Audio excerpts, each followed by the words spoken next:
love it a latte or you're just an average Joe, the caffeine industry has become a booming business.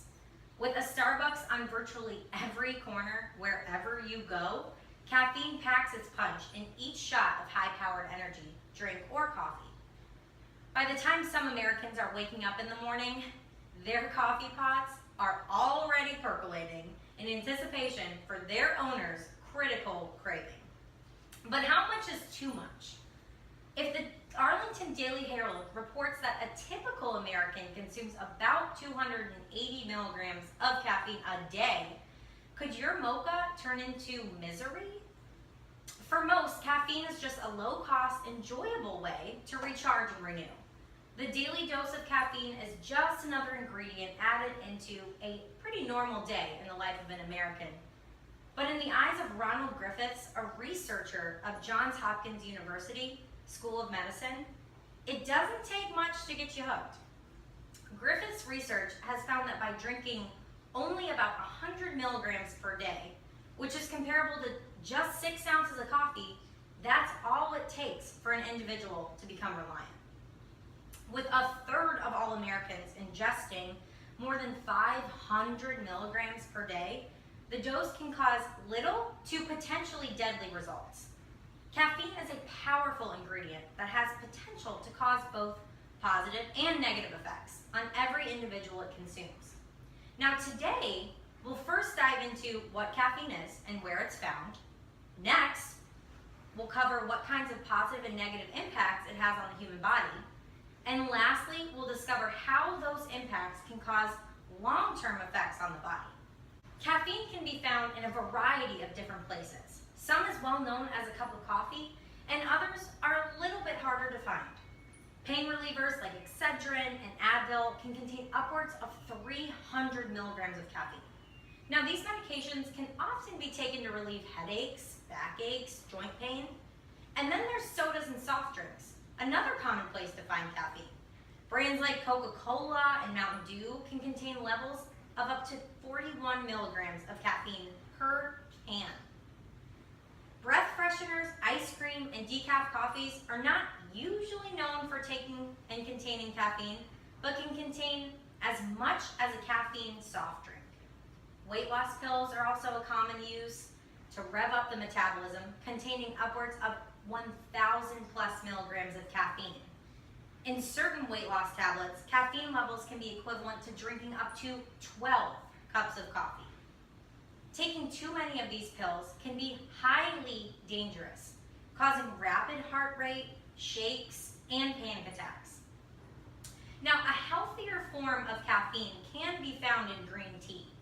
Green tea has been known for its health benefits, such as reducing risk of disease, weight loss, improving quality of life.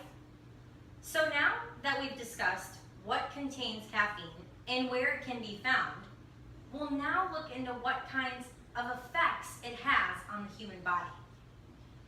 Now, there are a variety of positive and negative impacts caffeine has on the human body.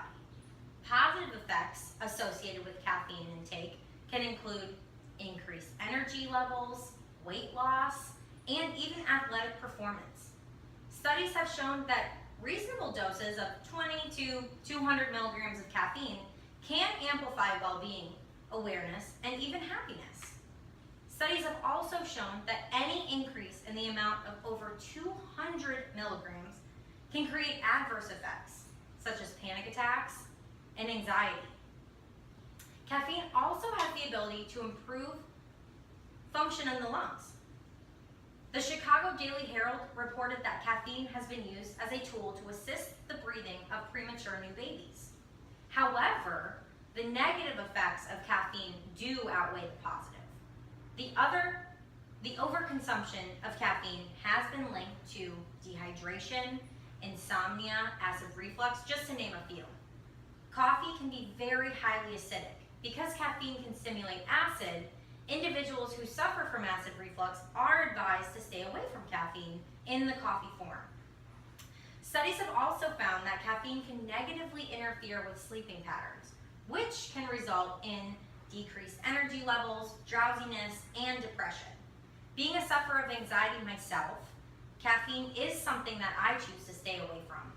Caffeine often triggers apprehension and alarm, which causes unnecessary panic attacks and jitteriness. It can stimulate nervous thoughts and cause an individual to feel extremely uncomfortable. It is important to know the many ways that caffeine can affect the body. So now that we have learned about the negative and positive reactions individuals can possess, let's find out how these responses can affect our bodies in the future. Now, caffeine intake affects each individual differently, causing long-term effects in the body. As we've discussed earlier, there are many impacts caffeine can have on the body. Studies have shown that higher doses put individuals at a risk of creating negative effects on the body. These effects can lead to serious implications, such as disease, caffeine abuse, and even overdose. The Illinois Poison Control Center reported 265 caffeine overdoses in just a 3-year period, which ended in the year 2004. Officials from the Poison Control Center also said that 13% ingested the caffeine in the form of the diet pill, while 14% just consumed it through energy drinks. Often, long-term effects include stomach issues, increased heart rate, and addiction. So today, we've looked at what caffeine is and where it is found. We've also learned about the many impacts caffeine has on the body, negative and positive, and we've discovered how these impacts can affect the body long term. Determining that caffeine is a powerful ingredient that has the potential to cause both positive and negative effects on each individual, we've concluded with too much caffeine consumption, the human body reacts unfavorably. While there are benefits to drinking it, including increased athletic performance or a boost in mood, the bad can outweigh the good. Studies have also shown links to bad cholesterol, dehydration, and acid reflux. In many cases, it does take a lethal dose of 5 grams to upset heart rhythms, but 1 to 1,000 milligrams can cause severe symptoms, stated by Dr. Gerald Lincoln of Everston Northwestern Healthcare Omega, the director of medical toxicology. But with each person comes a unique reaction to caffeine and its side effects. When individuals begin to educate themselves on the anatomy of an Americano or the potential reactions from a Red Bull, society will increase its knowledge on how dangerous caffeine can be, raising awareness for the potential action against overconsumption. Until then, many Americans will continue to wake up to the delectable smells of their morning mocha with chocolate drizzle and an extra shot of whip, neglecting to inquire what they are ingesting and why it may lead to a life of depresso rather than more cups of espresso.